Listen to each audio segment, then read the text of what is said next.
All right, good evening, everyone. Let's begin. So it is a schos Baruch Hashem to be able to spend a few moments together preparing for the Yom Tov of Yom Kippur.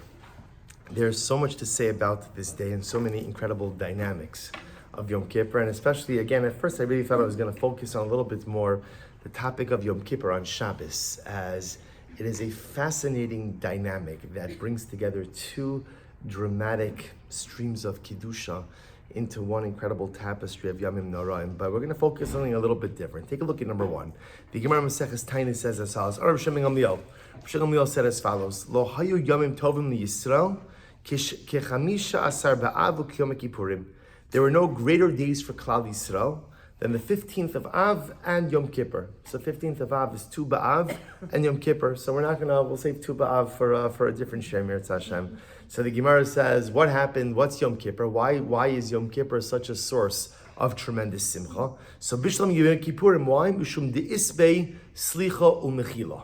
So the Gemara says, I understand why Yom Kippur is a day of simcha. Why? Because Yom Kippur has two elements associated with it. Slicha, now it's interesting, because slicha and mechila, what's the definition of slicha and mechila? Right? So the truth is, remember, this is one of the unique distinctions between Lashon HaKodesh Hebrew and English, which is, in English you could have many words that mean the same thing.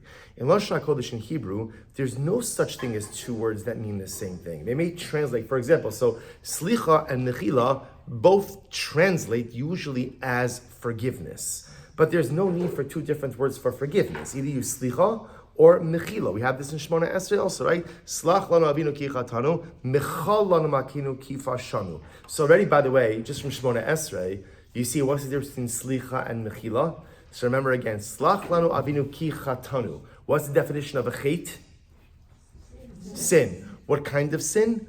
Chet is usually understood to mean accidental sin. Shogeg, slach lanu avinu ki chatanu. Forgive us, HaKadosh Baruch Hu, for all of our unintentional averos. Mechal lanu makinu ki pashanu. A pesha is an intentional sin with intention to rebel. So interestingly enough, you see that again, just like there's chet and there's pesha, so too again, there's mechila, or there's slicha and mechila. So on the most basic level, slicha seems to be forgiveness for accidental averos versus mechila, which seems to be forgiveness for intentional averos. But again, we'll leave that on the side for now. Point over here, the Gemara says, is why is Yom Kippur an incredibly joyous day? Why is it such a day of simcha? Because the ispe slicha umechila. It is a day that has forgiveness. Now, by the way, where does the concept of Yom Kippur being a day of forgiveness come from? What's the origin of Yom Kippur being a day of forgiveness? So the truth is, we'll see a pasuk. But remember, again, it's an important event that occurred on Yom Kippur that concretizes Yom Kippur's identity as a day of forgiveness. Yom Kippur is the day when Moshe Rabbeinu came down with the second set of luchos. Remember again the timeline.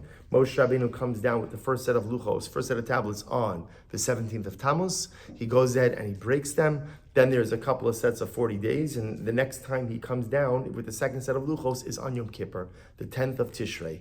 So the second set of luchos were a physical representation, a physical manifestation of divine forgiveness. So Yom Kippur as a day of forgiveness, already again, Moshe Rabbeinu really highlighted that yesod for us. But if you take a look at number 2, the pasuk in Vayikra says something very beautiful. The pasuk says, Ki bayom hazeh yechaper aleichem litar eschem mikol chatosechem lefnei Hashem titaru. So what's interesting is, whereas the Gemara refers to Yom Kippur as a day of slicha umechila, which is incredible, that's not how the Torah refers to it. The Torah refers to Yom Kippur as a day of kapara and tara. Kapara means atonement, tara, purification. So interesting. So obviously we're going to focus a little bit more on the way that the Torah characterizes the day, and we'll leave aside slicha mechila for just a moment, and focus a little bit more on kapara and tara. Now, once again, what we have to try to understand is wherein lies the distinction between these two concepts. Right? So now we have kapara, we have tara. What's the difference between kapara and tara, atonement and purification? And here, Rabbi Soloveitchik gave a tshuva drasha every year. So the Rav's tshuva drasha could go on for 3 to 4 hours. So the fact that a rabbi could speak for 3 to 4 hours, that's not a chiddush, right? The chiddush was that people stayed and listened, right? That was the incredible thing.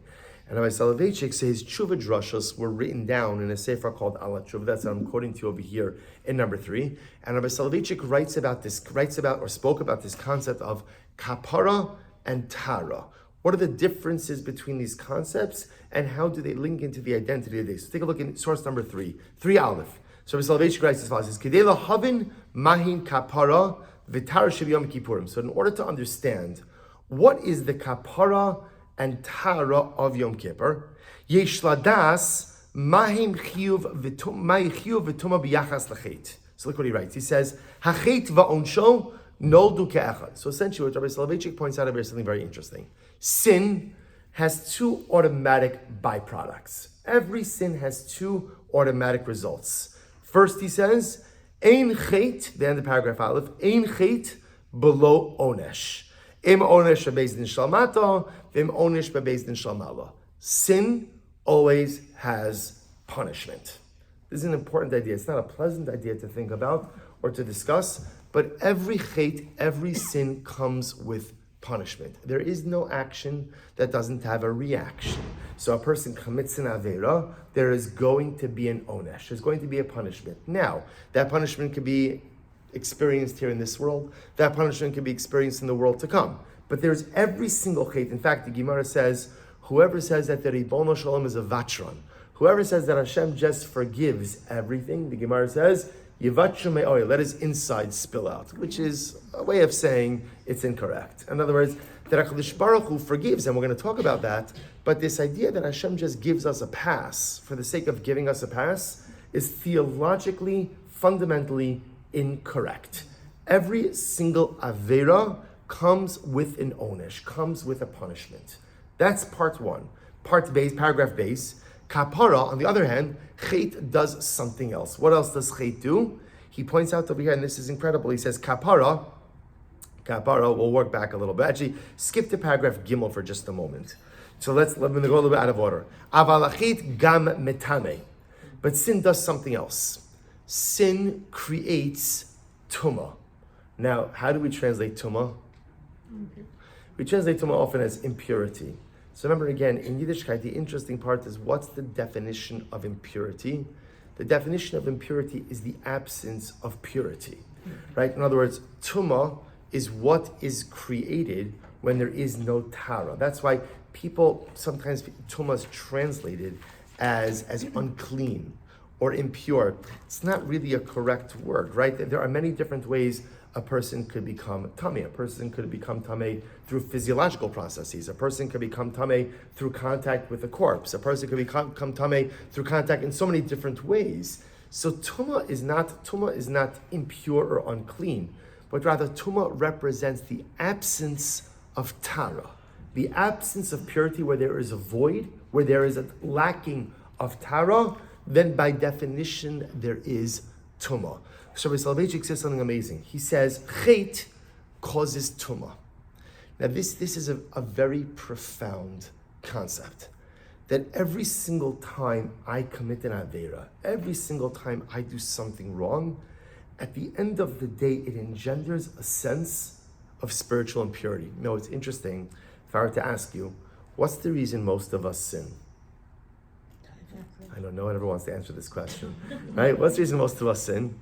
All right, so you could say taiva, desire, okay, but the truth is, that makes it sound like we're animals and have no control over our desires, which is not true, right? Yetzer hara, okay. Once again, those are always interesting because even Yetzer hara, so what? Every single time the Yetzer hara pulls me to do something, I do it. There are plenty of times that I fight back against my Yetzer hara. So some say no, the 2 classic answers are taiva and gaiva, right? That ultimately it's desire or arrogance. Like an arrogance that essentially says, life is about making myself happy.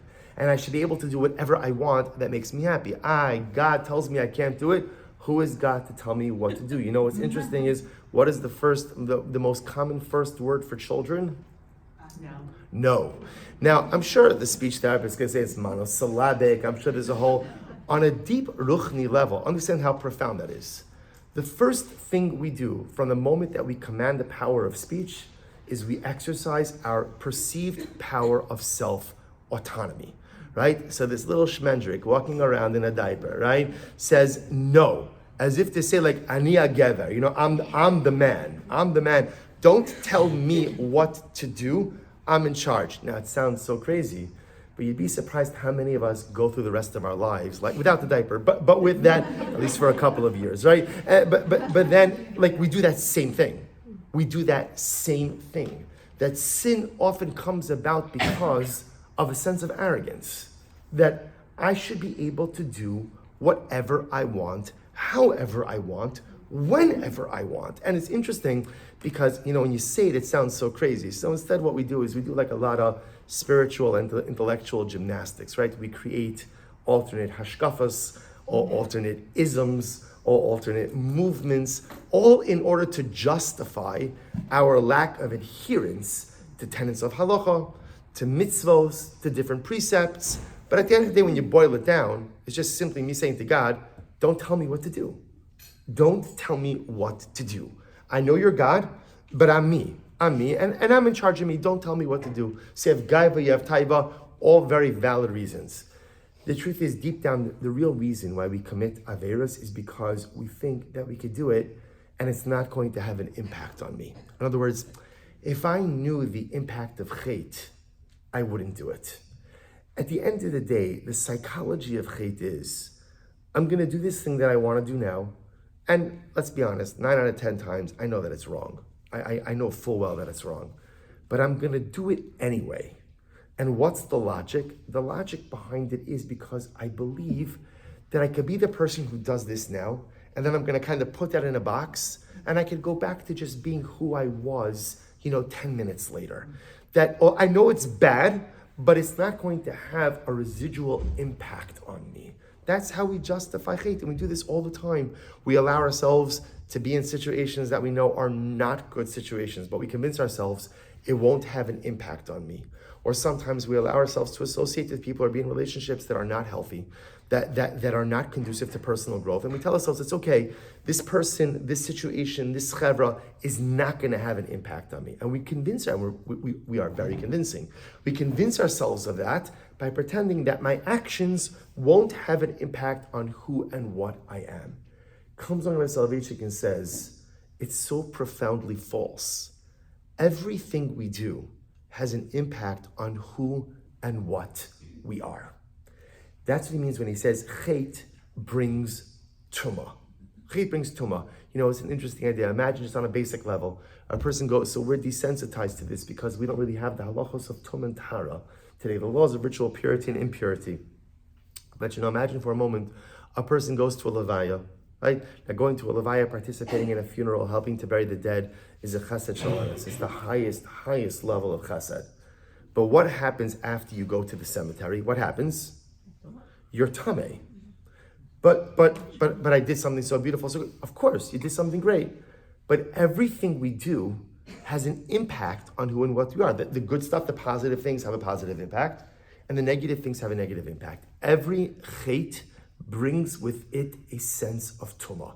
So Rabbi Soloveitchik says, now when we look at this, we see every chet, every sin brings onesh, punishment, and brings tumah, and brings impurity. Now what Rabbi Soloveitchik does is something amazing. Go back now to number 2. Now we understand the profundity of Yom Kippur. What happens on Yom Kippur? Ki bayom hazeh yechaper aleichem litaher. So amazingly enough, the Torah says, what does Yom Kippur do? Yom Kippur does 2 things, kapara and tara. What's kapara? What's atonement? What does kapara represent? Kapara essentially is the same thing as mechila. What does it mean if you're mochel someone? Right? You forgive them. Now, interestingly enough, the concept of mechila has its origins where?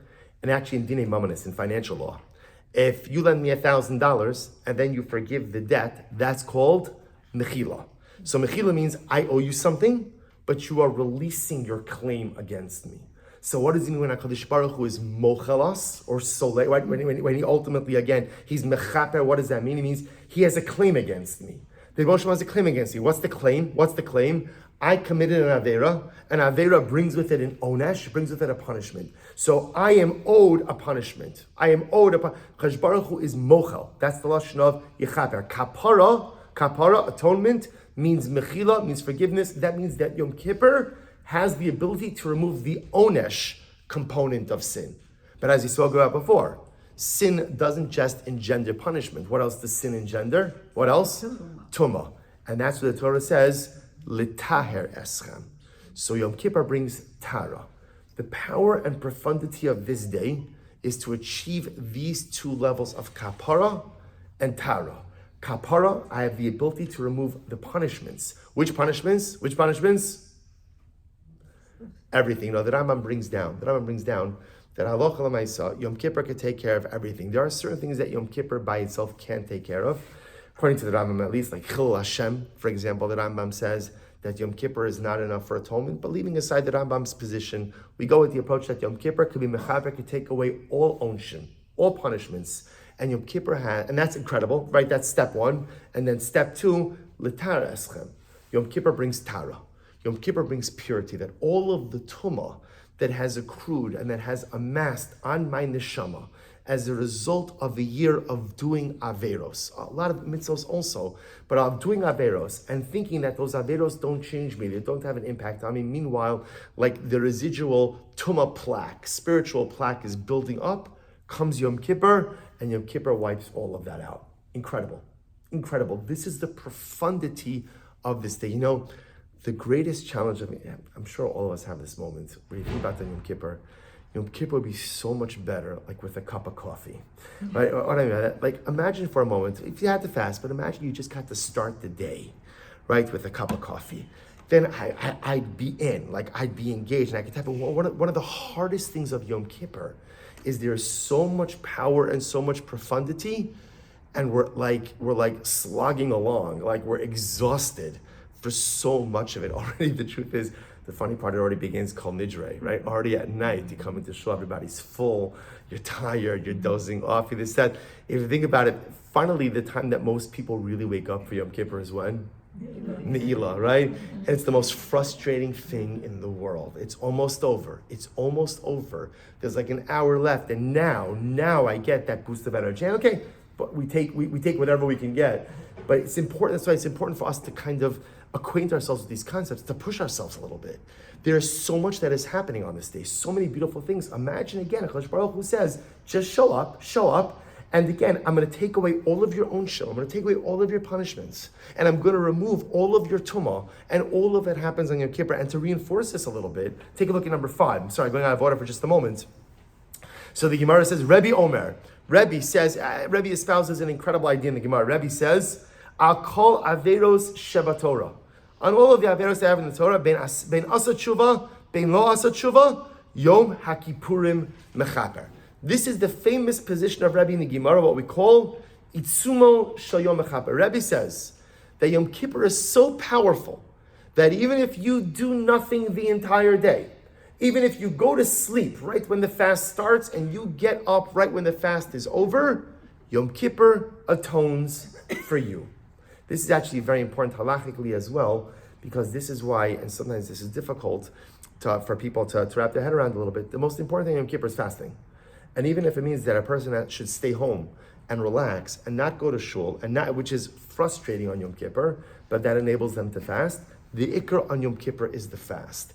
And Rebbe says that's because the day itself atones. It's fascinating. According to Rebbe, not everybody agrees with this statement, but according to Rebbe, the power of Yom Kippur is almost like this de facto reality that is not dependent on what I do or don't do.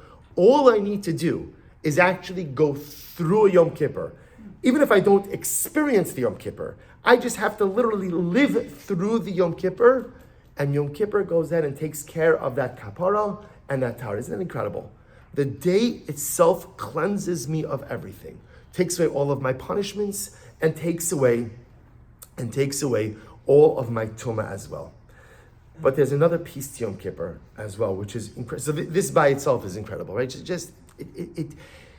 sometimes we don't even fully appreciate the profundity of what we have. Often when it comes to Yamim Noraim, we get so wrapped up in the overwhelming nature of judgment, right? That becomes the be-all, end-all these days. Are we judged? Yes, we're judged.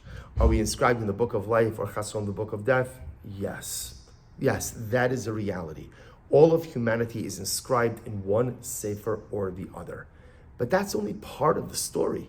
That's only part of the story. There's a cathartic experience of these days that is meaningful and beautiful. I know it's going to sound strange, no matter what the outcome is. Whichever book I'm going to be inscribed in, because there's so many different shikulim, so many different calculations Kadosh Baruch Hu has when he decides that. No matter where he puts me, at the end of the day, the days themselves are so incredibly profound. The ability to go through a day where I am wiped clean, where I just go ahead and all the tumah is removed, and all of the onshim, all of the punishments are removed. And at least according to Rebbe, all I have to do is just almost like open up my heart to that dynamic, and it sweeps through me as something incredibly amazing. But there's one additional dynamic. So I want to share with you what I think is a really incredible story. I saw this. There is a famous musician in Eretz Yisrael by the name of Rav Hillel Palei. So Rav Hillel Palei, he composed the Ochila. The Ochila, I'm not going to sing it, but okay, it's the beautiful one that everybody sings now. So there's a incredible video from Tafshin Pei Gimel 2 years ago. He did a pre-Yamim Noraim, like Hisaras Akomzitz in the Yeshivat Hesder in Ramat Gan. And before he started singing a song, he asked, it was incredible. It's actually an incredible video. The Rosh Yeshiva sitting up there on the stage with him, and he asked the Rosh Yeshiva if he could say a few words of introduction to the next piyut that he was going to sing. And he told, Hillel Palei tells the following story. If you remember, on August 11th, 2022, it was Tu B'Av. There was a terrible accident in Yerushalayim, where a bus lost control. This is where the driver stepped off the bus. Something happened with the brake, and the bus plowed into a group of people standing right by the Rav Shefa Mall on Shamgar Street in Yerushalayim. So, Rahman al-Islam, there was a mother, Shoshana Glustein, who was 40 years old, and her two daughters, Chai Sarah and Chana, two daughters, 7 and 2, from Ofakim, who were killed. So Rav Palei's daughter-in-law, Basheva, was injured in that bus accident. She had just been married for a couple of months. She was a newlywed, and she was severely injured. So severely injured that she had to have both legs amputated above the knee. In intense therapy for over a year. So he's telling the story in front. It's the most moving and incredible story. So he tells that she was unconscious for a long time as well. And her husband, again, a newlywed, a new chassan is obviously, by her bedside the entire time. And when she regains consciousness and enough awareness, she says to him something amazing. She said to him, and he quotes it in Hebrew, I'll just say, she said, Tagidu Yitamet, tell me the truth. She turns to her husband. This is a young girl, 21 years old, turns to her husband. She said, if you knew that this was going to happen to me, would you have married me? So this young man, a lot of things you learn in yeshiva, right? This is not one of them. But this young man, who obviously is a precious neshama, he turns to her and he says, if you're asking me, would I have married a woman without legs? The answer is no. I wouldn't have married a woman without legs. But he says, I want to quote you. He says, but here's the difference. He says, if this would have happened, lifnei chatuna, before the wedding, he says, zekara lach. Then that would have been something that occurred to you. But now that it happened, acharei chatuna, zekara lanu. It happened to us. And then Rav Palei relays it. It's so incredible that his son turns to his kala, they had just been married a couple of months, and he says to her, Ani koreit itach brit chadasha. He says to her, the marriage that we had, that's done. And the life that we had, that's done. This is now a new relationship. This is a new marriage. Ani koreit itach brit chadasha. I'm making with you a new bris, a new covenant, a new beginning. And Rav Pele goes on and he says something so beautiful. He says, if you look at the piyut, one of the piyutim in Musaf, quoted off to you over here in source number 4. So the beautiful piyut reads, Tilavev esra yasacha. So it's describing the power of Yom Kippur. And what's the power of Yom Kippur? The power of Yom Kippur is Tilavev esra yasacha, literally means, Tilavev means like awaken your heart. Or really like fall in love again with your beloved. Fall in love again with your beloved. Tichros la bris chadasha. Make a new covenant with her. So Rav Pele says he never understood the true profundity of that statement until he heard what his son had said to his wife. That what's Yom Kippur? Yom Kippur is not simply forgiveness. Yom Kippur is not simply a blank slate. It's not simply a tabla rasa. It's not simply a new beginning. It's a bris chadasha. It's a brand new covenant. That Yom Kippur, how many times do we go through life and we say to ourselves, if only I could do it all over again. Some of us think that every once in a while. Some of us think that a couple of times each day. Right? If only I could do that all over again. Now the truth is, nothing could take you back, 20 years, but you can do it all over again. Yom Kippur represents the opportunity, as we say, Tichros la bris chadasha, ani koreit itach brit chadasha. Let's make something new together. What happens in life is we so often get on this conveyor belt of existence, and we don't get off it until we draw our last breath. And we get used to behaving certain ways, and we get used to acting certain ways, and we get used to talking certain ways and conducting ourselves in certain ways, and we kind of just solidify a pattern of behavior. And we forget that if we want to become different people, we have the ability to do so.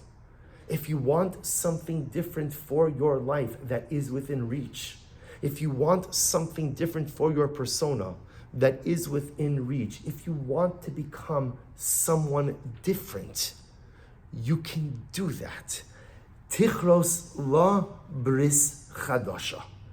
It's a brand new covenant.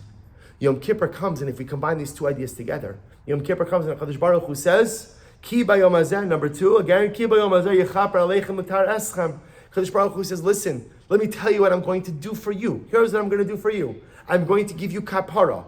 I'm going to wipe out all of your punishments. I'm going to give you tara. I'm going to erase all of the tumah that has built up as a result of your negative activity. I'm taking it all away. So the Ribono Shel Olam says to us, Tichros la bris chadasha. I'm willing to say, like the Gemara says, my dahava hava, what was. Let the past be the past. Let the last number of years be the last number of years, and let's make something new going forward. That's what HaKadosh Baruch Hu puts out there for us. That if we want to start again, we have the ability to do so. This is the power of Yom Kippur.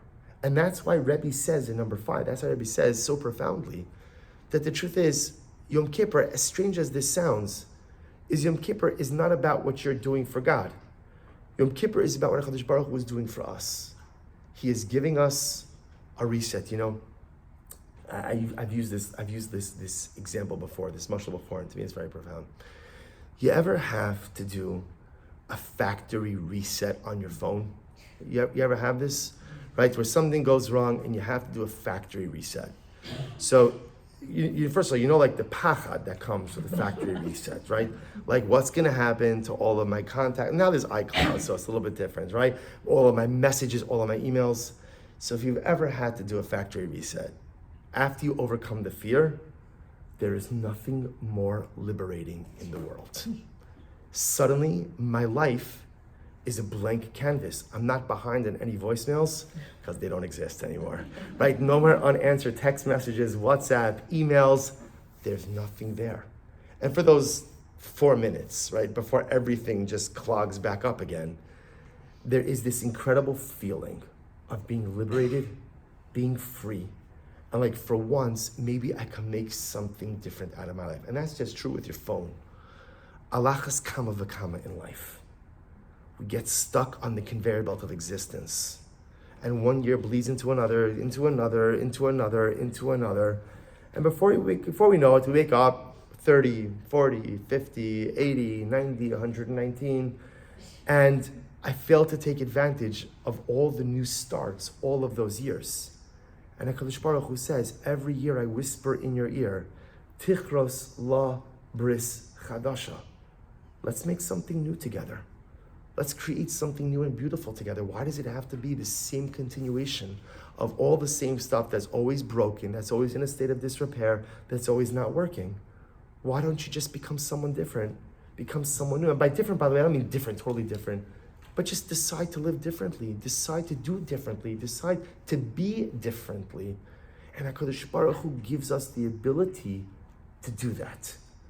The kapara, or I should say the kapara and the tara, the absolution or the removal of punishment, and the removal ultimately again of impurity, is the Rebbe Shalom clearing the way for us for a bris chadasha, for a brand new covenant, for a brand new beginning, for a brand new start. The challenge is, right? What's the challenge? So if you think about this, I don't know, I can't say honestly that I've ever activated this dynamic of Yom Kippur before, but I have a very good excuse for it. Why? Why is it so difficult? This is such a beautiful message. Like this is what, I want this. I'll take 2 days of Yom Kippur if I can get this. This is what I want my whole life. Just a cleansing, just a new beginning, just a fresh start. So what is it that prevents us from activating it? I think one of the things that's so complicated is all of the vidui, is all of the confession.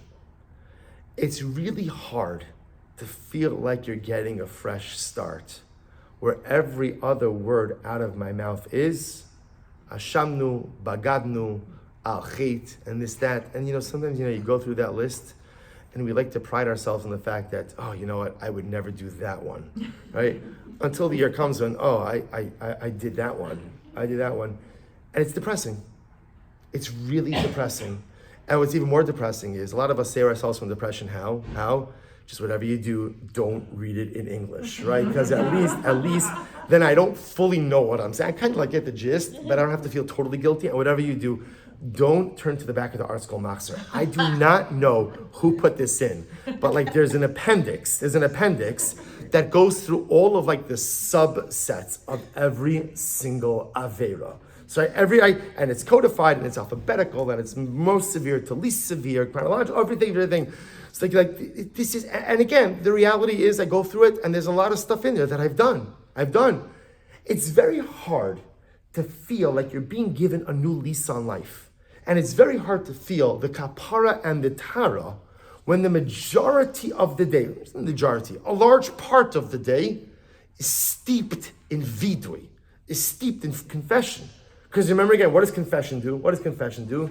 Confession tethers me to the mistakes and the failures of the past. So on one hand, you're telling me that the power and profundity of Yom Kippur is that I have this ability to go ahead and start new. Kapara, tara, everything is fresh, everything is new, everything is incredible, fantastic. But then on the other hand, again, remember, and when does vidui start? Mincha and Erev Yom Kippur already, right? And again, it's not like the most upbeat message, but remember again, why do we start vidui and Mincha Erev Yom Kippur? Because we're afraid that somebody may choke during the Suda Mafsekes and die without doing vidui. It's not exactly the most uplifting message, right? It's not exactly come on, this is going to be great, kapara and tara. No, you might die during Suda Mafsekes, so you better get in your vidui now. So it's these incredibly contradictory messages. That on one hand, the power and profundity of this day is kapara and slicha, right? Kapara and tara, bris chadasha, brand new, everything cleared away. But yet vidui. Constant confession, constant apologies, constant tethering to the past. And again, enough viduis and enough al chaitz and hashamis. And how are you feeling? Pretty guilty. Right, pretty guilty. Because the truth is, At the end, if you're a thinking person, by the time you get to the end of the Hashamnus and the Achetz, what I'm up and thinking to myself is, I wasted another year. Not totally, I did a lot of good things also, but I see everything that I did wrong. Chet itself always has a double implication. Whenever I commit an Avera, there's dual liability. What's dual liability? So part one of the liability is for the Avera that I did. Part two of the liability is because in that time that I was doing an Avera, I could have been doing a mitzvah. So an Avera represents a double loss. The loss of the iniquity performed and the loss of the opportunity to have done something good. So how do you reconcile these two concepts? So I want to show you something incredibly beautiful. If you take a look at number 6 on your sheet, the last source, there is a beautiful mashal from the Dubna Magid. If you look at the second paragraph, look what he writes. And this is so beautiful, and at least for me, helped to reframe the entirety of what we are accomplishing over the course of the Yomim Noraim, or what we are accomplishing on Yom Kippur with Vidui. Look what he writes. Mashal Shnei Chaverim. He tells the mashal story of two friends. Tzemed Reim, best of friends. Shoya Aniyim ve'Avyonim. Now they were friends, and they were also both incredibly poor. They were impoverished. The Chazru Yachtav al Psachim, but they were such good friends, they always went collecting together. So wherever they went collecting for tzedakah, they always did so together. B'derech Masam, Chala ha'echa meva machla iyuma, midabekes. So we'll call them Reuven and Shimon. Right? Reuven and Shimon, best of friends, both unfortunately terribly impoverished. They go collecting together. Reuven becomes very ill, and he's ill with some type of disease that's contagious. Chaveru yada shemiskala davra machla yishlechu asachola lebidud lebeis acholim lechashuche merape sham yedader matzavo ad levo kitzo. And what happens? So it's fascinating. So Shimon knew that if word gets out that Reuven has this contagious disease, what's going to happen? They're going to send him to a hospital, but the unit for contagious diseases, and he's poor, so he has no money. He's not going to get any care. He's just going to die. So Shimon is not going to let that happen to his friend. He says, "Lo hichlit achavar amasar ekacheu imi ve'edag lo kechol yachalasi." So what happens? So Reuven decides, you know what? Shimon. Shimon decides, you know what? I'm not going to let my friend go to the hospital and die. So Shimon's the healthy friend, says to Reuven, "You come with me. We're going to travel together. And here's what we'll do. B'chol makom bo'am dag l'chol lachsan yinocha v'yamastir es divrei chalyo hu halach levado lachsra l'psachim ba'avur shneim u'l'shalim es schar achsanya." So what happened? So they traveled together. Whenever they would arrive at a town, so Shimon would go to the inn. He would tell Reuven, "You lay down, take care of yourself, rest up. I'll go collecting for both of us. This is a chaver. Shimon, the healthy friend, healthy beggar, says, "I'll go collecting for both of us. You stay here." Erev echad kasher shavalach sanyo. So one night Shimon comes back from collecting. He comes back to the inn. Nodalo sherofim before some nata lavun ba. He hears that in the same inn where Shimon and his sick friend Reuven are staying, there is a very well-known physician who is staying there. Miyad Allah el chedro shel arofei nikash ala delas v'sipra sipuro shel chavero. Kivodo mevin amar lo askim lintosh also beis machse aval ulai efshel lahakel al matzavo. So Shimon goes up to the room of the doctor, knocks on the door, tells the doctor everything that's happening with Reuven. His good chaver, his friend, and he says to the doctor, he says, "I want to tell you," he says, "I'm not taking Reuven to a hospital, but maybe you could come, check on Reuven a little bit, and you could see maybe there's something you could do to just ameliorate it, that you could maybe make his disease, make his plight, make his situation a little bit easier to deal with." The physician responds,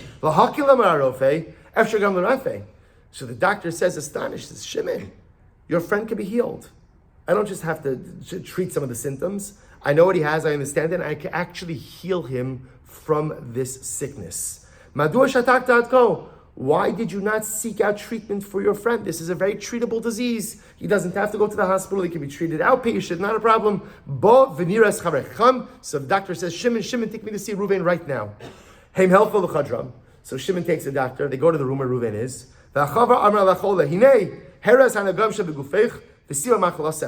Shimon says to Reuven, here's the doctor.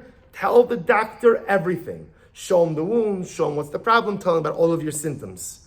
Reuven says, "Hibit bo b'falatzos has aslo dara alkach so dinu yiskele yigarshu asan mikan yichalu osi l'chol yamai." Reuven says, Shimon, you betrayed my confidence. We made a deal. We weren't going to say anything about this because if news about my disease it becomes known, they're going to send me to the hospital, to the isolation ward. I'm going to die there. So what happens? So Shimon responds, Hergana ana chavero, anu shomrim esasom ibnei kulam, aval zehu rofe mumcha. We're hiding your disease from the Welt, from the world, right? Because the world doesn't understand your disease.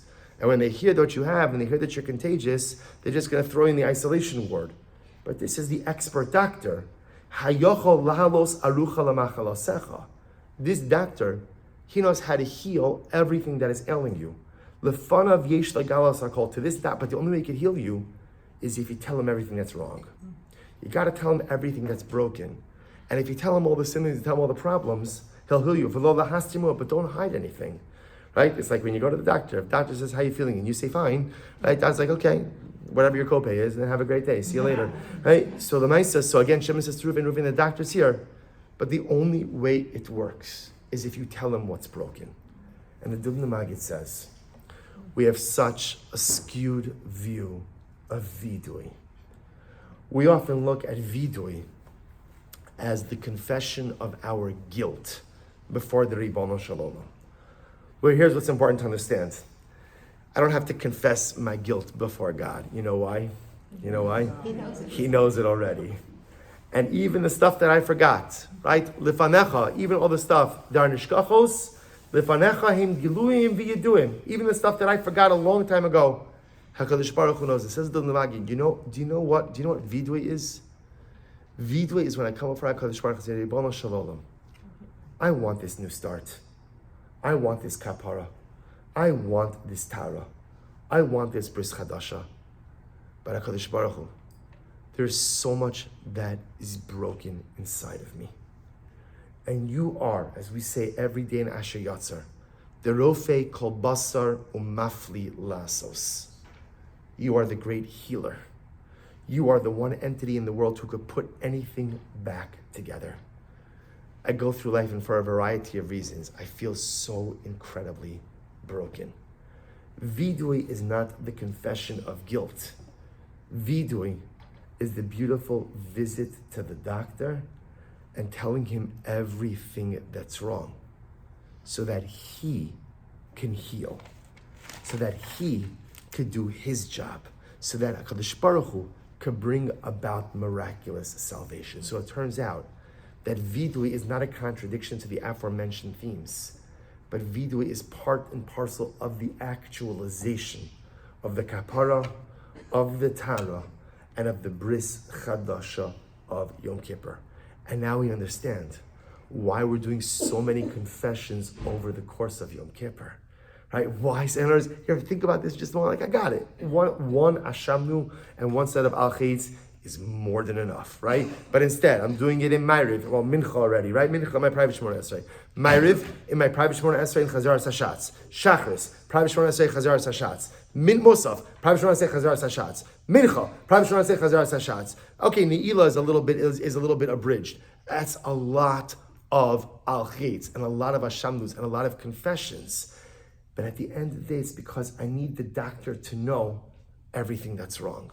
Because if I could put out all the stuff that's broken before HaKadosh Baruch Hu, then the Rebbe Shalom will say, okay, now that you told me all the symptoms, we could work on getting you better. We could work on healing you. We could work on that bris chadasha. We could work on that kapara.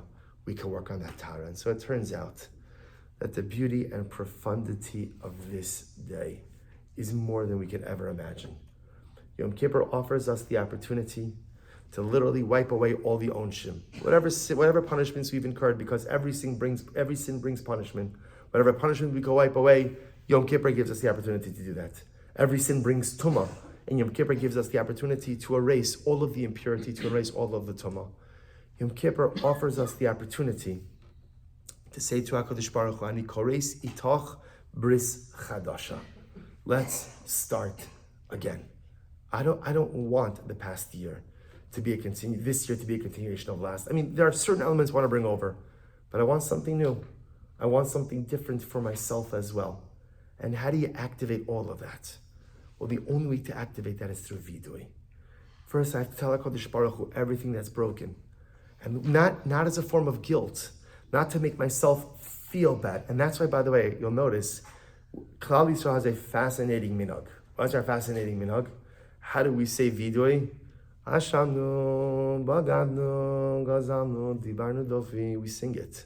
Right? By the way, try doing that in English. Right? I've stolen, I'm a cheat, I'm dishonest, I'm a liar. Right? I'm immoral. Right? In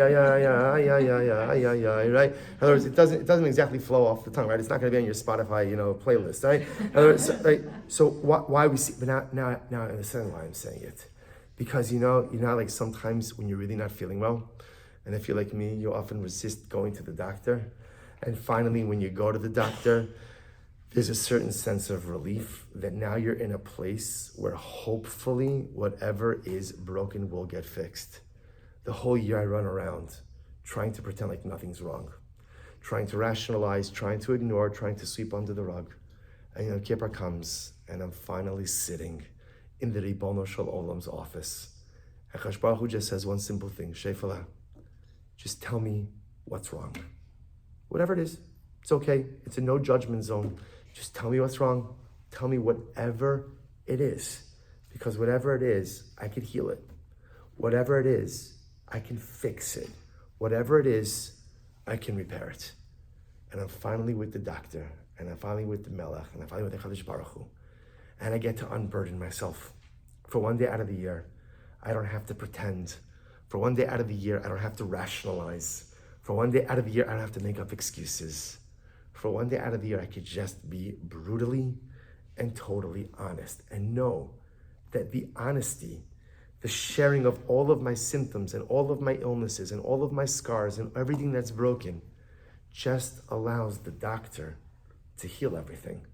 That's why we sing Vidui, because there's no greater simcha in the world than being able to unload your symptoms and illnesses onto the Ribono Shel Olam, who could heal anything and everything. This is the power of Yom Kippur. And now with this, by the way, it also makes sense why we want to, I can't wait to get started with Vidui.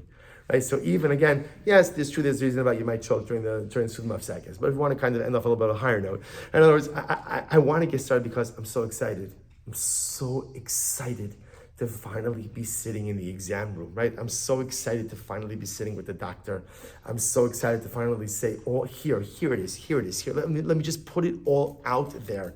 And I can't get enough of telling Kadosh Baruch Hu all the stuff that's broken, all the stuff that's wrong, because I know that He's ready for kapara, for tara, and for bris chadasha. All it requires of us is to walk into Yom Kippur with two things. Number one, a profound sense of honesty. Yom Kippur only works if I'm honest about who I am and who I'm not. If I'm going to play games on Yom Kippur and pretend like I do like throughout so much of the year, then I can't activate the power. But if I'm willing to go ahead and be honest, truly honest, and put everything out there, there is nothing that can't be healed. That's number one, honesty. And number two is a desire for a new start, a desire for a bris chadasha. If you walk in with those two things on Yom Kippur, then there is truly no telling what we can accomplish. And especially in this year of Tafshin Pei, where we need something different. We really need something different. Klal Yisrael, our people, needs something different. This past year has been filled with so much bracha and so much beauty and so many incredible, incredible things, but it has also been filled with so much loss and so much heartbreak and so much sadness that is almost too overwhelming to contemplate and to think about. And as we'll be speaking about throughout all of Yomim Noraim, that Tavshin Pei Hey, Halavai should stand for Tehei Shnas Pirsum Hanes.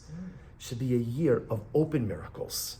A year of open miracles. A year of like Yam Suf miracles, of Yitzias Mitzrayim miracles, of Man miracles. Kadosh Baruch Hu does miracles for us every single day, like we say in Modim. We speak about everyday miracles, but everyday miracles are embedded in Teva, they're embedded in nature. We see to HaKadosh Baruch Hu this year no more. We want supernatural miracles. We need something different. We need HaKadosh Baruch Hu. It sounds a little chutzpahdik, but we need HaKadosh Baruch Hu to run His world differently. Because what we experienced last year Our collective heart cannot weather another year like that. Sekadosh Baruch Hu, I need you to run your world differently. And you know what Hakadosh Baruch Hu says back to us? No problem. You want me to run my world differently? As long as you promise to run your world differently. I, Hakadosh Baruch Hu, will have a bris chadasha with you, as long as you, Klal Yisrael, have a bris chadasha with me. If we pivot and do things differently and activate the power of this day, then we can ask HaKadosh Baruch Hu to do the same for us. And in that respect, it'll truly be a year of Pir Samanes, a year of incredible miracles, a year of tshuva for us as individuals, a year of tshuva for Klal Yisrael, a year of Achdus, a year of the return of our hostages, a year of the safety for our precious soldiers as they wage Klal Yisrael's wars on multiple fronts. And most of all, the Pir Samanes, the great miracle of Geula, of Mashiach, of the Beis HaMikdash, of all of Klal Yisrael and Eretz Yisrael. And may we be Zocheh Eretz Hashem to see all of that. Mihira b'yameinu. Amen. Amen.